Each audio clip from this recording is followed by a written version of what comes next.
তুমি আজকে পড়তে গেলে মিস ভাই না না আজ তোমরা ভালো লাগে ভাই তোমরা কইতাছি তোমরা ভালো হয়ে যাওগে তোমরা ইচ্ছা থাকে ঠিক আছে ভালো হয়ে যাওগে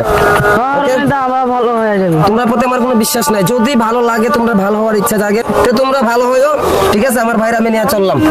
ওকে চলো দেখ কই দেখ দেখ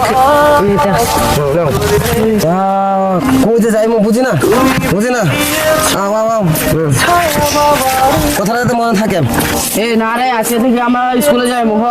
জুয়া খেলবো না আমরা আজকে থেকে ভদ্র হয়ে যাবো রনিতা কি কইলো শুনলে আজকে থেকে আমরা ভদ্র হয়ে যাবো চল হ্যাঁ যেটা কইছে একবার ঠিক কইছে এখন আমরা স্কুলে যাইবো ওই কর্ম এখন এখানে আর ভালো ভালো চাকরি করবো মানুষের কাছে সুনাম অর্জন করবো চ চ রক্তের বাঁধন